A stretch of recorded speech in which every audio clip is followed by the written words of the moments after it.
देख रहे हैं खबर भारत। देश के साथ ही मध्य प्रदेश में भी बढ़ रहा है कोरोना संक्रमण। इंदौर, भोपाल सहित कई जिलों में लगातार कोरोना केस निकल रहे हैं। ऐसे में खंडवा जिला प्रशासन की क्या है तैयारी, आने वाले समय में क्या क्या हो सकती है सख्ती, बता रहे हैं खंडवा कलेक्टर अनय द्विवेदी। वर्तमान में कोरोना के जिले में करीब 150 एक्टिव केस हैं, जिनमें 115 लोग जो हैं वो घरों में आइसोलेशन में हैं और 25 से 30 के बीच में अस्पताल में हैं। 17-18 लोग सारी वार्ड में हैं और 5-6 लोग जो हैं वो इंदौर में भर्ती हैं। जो लगातार जो केसेस की वृद्धि अभी हुई है वर्तमान में, उसका आकलन किया गया है और वो खंडवा अर्बन एरिया में काफ़ी कॉलोनीज़ में और बाकी रूरल एरिया में भी केस आ रहे हैं। इसमें मुख्य जो बिंदु निकल के आ रहे हैं कि जो लोग सोशल डिस्टेंसिंग और जो मास्क का पालन जो है वो अभी, क्योंकि और ज़्यादा उसका पालन जो है लोगों में बढ़ा है, पर धीरे धीरे उसको आदत में लोगों के लाना पड़ेगा।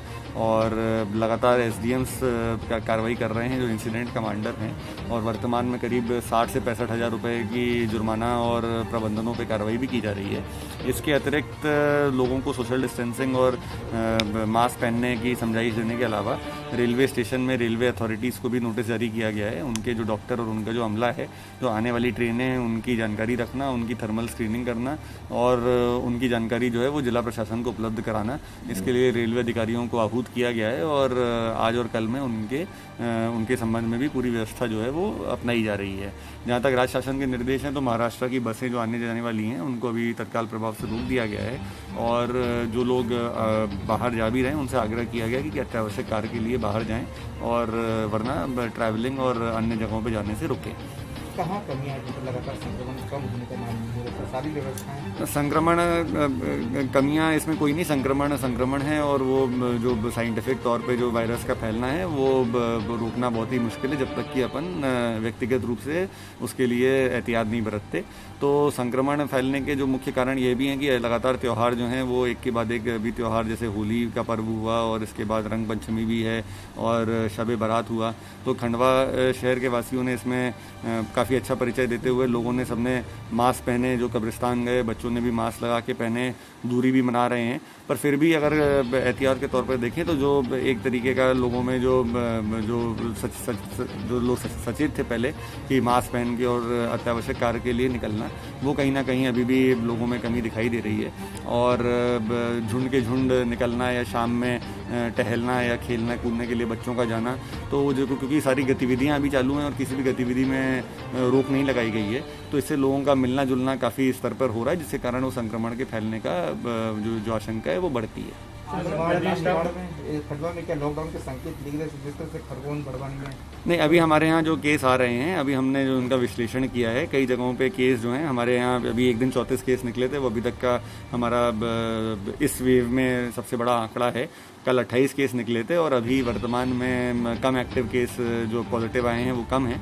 पर क्योंकि हम टेस्टिंग भी ज़्यादा कर रहे हैं, हमारा 500 के टारगेट के विरुद्ध हम लोग 700 से 800 टेस्ट हर दिन कर रहे हैं, तो जो पॉजिटिविटी रेट है वो इतनी ज़्यादा बाकी ज़िलों के मुकाबले अभी नहीं है।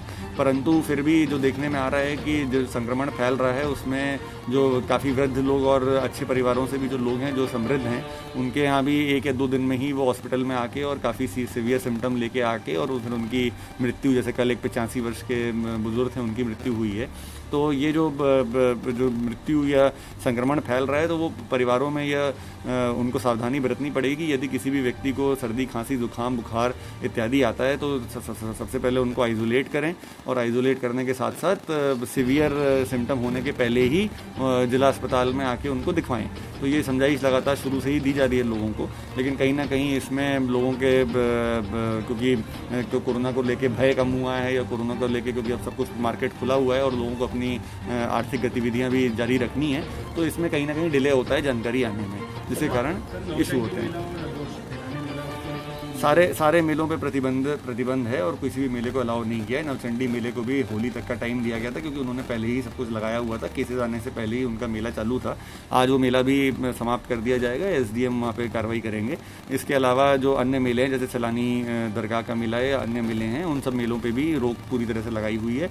कोई भी मेले की अनुमति या किसी भी तरह से सार्वजनिक तौर पर कोई भी रैली, जुलूस और कोई भी क्या बोलते हैं आयोजन जो है उसको पूरी तरह से रोक लगाई हुई है। संडे बाजार हाट तो फिर वो लगेगा। बाज़ार हाट सारे लगे रहेंगे। बाज़ार हाट में हमने यही किया है कि जितने भी हाट हैं उनकी लिस्ट बनाई जा रही है। ज़िला पंचायत और जो नगरीय निकाय हैं उन हाट बाज़ारों के संबंध में वहाँ पे SHGs के माध्यम से मास्क का वितरण कराना और टीम्स लगा के वहाँ के रोज़गार सहायक या वहाँ के जो नगर पालिका के अधिकारी हैं और वहाँ के सचिव और पटवारी, ये सबकी टीम लगा के लोगों को सोशल डिस्टेंसिंग मेंटेन करना और मास्क लगाने की कार्रवाई करना, इसके लिए हम जागरूक कर रहे हैं। हमने सामाजिक संगठनों का भी उसमें सहयोग लेने की कोशिश की, क्योंकि ये एक लंबा दौर है कोरोना का। ऐसा नहीं कि आज 15 दिन में या 20 दिन में इसमें उतार चढ़ाव होता रहेगा। जैसे जैसे संक्रमण फैलेगा और वायरस कैसे जैसे बिहेव करेगा, तो उसको देखते हुए लगातार प्रयास किए जा रहे हैं। अभी भी हालांकि आसपास के ज़िलों से जैसे खरगोन हुआ, बैतूल हुआ, छिंदवाड़ा हुआ, जो महाराष्ट्र से लगे हुए ज़िले हैं, उनके मुकाबले खंडवा में अभी भी केस कम आ रहे हैं। पर फिर भी हमको एहतियात के तौर पर और ज़्यादा सख्ती दिखानी, क्योंकि हमारा 10-15 जो पॉजिटिव आते थे उसकी जगह अब हम 25-30 पॉजिटिव आ रहे हैं। तो ये और ना बढ़े, इसके लिए हमने सख्ती दिखाना और स्टार्ट किया। हो सकता है आने वाले दिनों में कुछ अस्पताल, कुछ प्रबंधन, कुछ और व्यावसायिक संगठन जो हैं वो सील किए जाएंगे जो पालन नहीं कर रहे, पर फिर भी इसमें सहयोग सबके सहयोग की अपेक्षा है। सर, महाराष्ट्र से लगी हुई सीमा में जो बसे गाँव हैं उनके लिए क्या गाइडलाइन है? नहीं, बसे हुए जो गांव हैं उनको ये समझाइश लगातार दी जा रही है। निमाड़ी भाषा में अभी SDM ने भी अपना वो किया था, संदेश दिया था, और महाराष्ट्र से भी लगातार उनके वहाँ से भी संदेश आ रहे हैं कि लोग अनावश्यक आना जाना ना करें और त्योहारों पे अपने घरों में ही रहें। तो सबसे ज़्यादा अभी जो सबसे इम्पोर्टेंट चीज़ है कि केवल अत्यावश्यक चीज़ों के लिए बाहर निकलें। तो 10 साल से कम और 65 साल से जो अधिक आयु के बुजुर्ग हैं उनको बिल्कुल ही बाहर जाने नहीं चाहिए, परंतु फिर भी उसका पालन इतनी कड़ाई से नहीं हो रहा, ना लोग अपना आपस में पालन कर रहे हैं। तो मार्केट में अगर आप देखेंगे तो बुजुर्ग, बच्चे सब मार्केट में अपना नॉर्मल सामान जो कि उनके परिवार के अन्य सदस्य भी ला सकते हैं वो लाने के लिए निकले हुए हैं। तो क्योंकि गतिविधियां सारी चालू हैं और पूरा लॉकडाउन ऐसी जैसी कोई चीज़ है नहीं, तो लोगों को ये मानना पड़ेगा कि ये सब लॉकडाउन ना होना का मतलब ये नहीं है कि संक्रमण नहीं है। उसको ये मानते हुए कि संक्रमण फैलेगा और कभी भी फैल सकता है, उसके लिए उनको एहतियात पर्सनल तौर पर बरतनी पड़ेगी। अब सरकार ने 1 अप्रैल से 45 वर्ष से ऊपर के लोगों का वैक्सीनेशन का गाइडलाइन दे दी है, तो हमने सबकी सूची निकाल दी। समग्र पोर्टल से भी और अन्य माध्यमों से भी हमने पूरी सूचियाँ निकाल दी और पंचायतों को दी जा रही हैं। और जितने भी वैक्सीनेशन के डोज हमको उपलब्ध हो रहे हैं, 14,000 डोज अभी आज उपलब्ध हुए हैं, तो उसके आधार पर तत्काल सबका वैक्सीनेशन कराया जा रहा है और उसको पूरी प्रभावी तरीके से वैक्सीनेशन की कार्रवाई की जाएगी। ऐसी ही खबरों को देखने के लिए जुड़े रहें खबर भारत के साथ। चैनल को लाइक, शेयर और सब्सक्राइब करना ना भूलें।